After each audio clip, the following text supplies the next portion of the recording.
పైకి కబుర్లు చెప్పినా అమెరికా డ్రామాలు అమెరికా ఆడుతూనే ఉంటుంది. ట్రంప్ ఏమన్నాడు, ఇజ్రాయెల్ అటాక్ నాకు తెలియదు అన్నాడు. ఇజ్రాయెల్ని చెయ్యొద్దని చెప్పి మొన్న సోమవారమే చెప్పాను కదా అన్నాడు.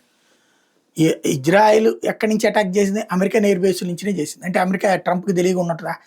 తాజాగా ట్రంప్ ఫాక్స్ న్యూస్కి ఇచ్చినటువంటి ఇంటర్వ్యూలో నాకు తెలుసు ఇజ్రాయెల్ స్ట్రైక్ చేయబోతోందని, కానీ అయినా కూడా నేను వద్దొద్దు నెగోషియేషన్స్ ద్వారానే పూర్తి చేద్దామన్నాను అంటూ ఒక సన్నాయి నొక్కులు నొక్కుతున్నాడు. అట్లాగే బ్రెడ్ బయర్ తనేం చెప్తాడు, నేను ట్రంప్తో మాట్లాడాను, ట్రంప్కి ఆల్రెడీ తెలుసు అన్నాడు ఇజ్రాయెల్ అటాక్ గురించి, అటాక్ చేసే ముందే ఇజ్రాయెల్ ట్రంప్కి చెప్పింది అన్నట్టు విషయం తను ధృవీకరించాడు. అదే సందర్భంలో ఇరాన్ దగ్గర న్యూక్లియర్ బాంబ్ అనేది లేదు, ఇప్పుడే తయారు చేయడానికి ప్రిపేర్ అవుతోంది, అలా తయారు చేయనీయకుండా చూడటానికే చర్చల ద్వారా ప్రయత్నించాం, విఫలమైంది కాబట్టి ఇట్లాంటి ఇన్సిడెంట్ జరిగి ఉండొచ్చు అన్నటువంటి చర్చ తెర మీదకి తీసుకొచ్చారు. తద్వారా ఇరాన్ దగ్గర ఏమీ లేదు అన్నటువంటి ప్రపంచానికి చెప్పేటటువంటి ప్రయత్నం చేస్తుంది అమెరికా.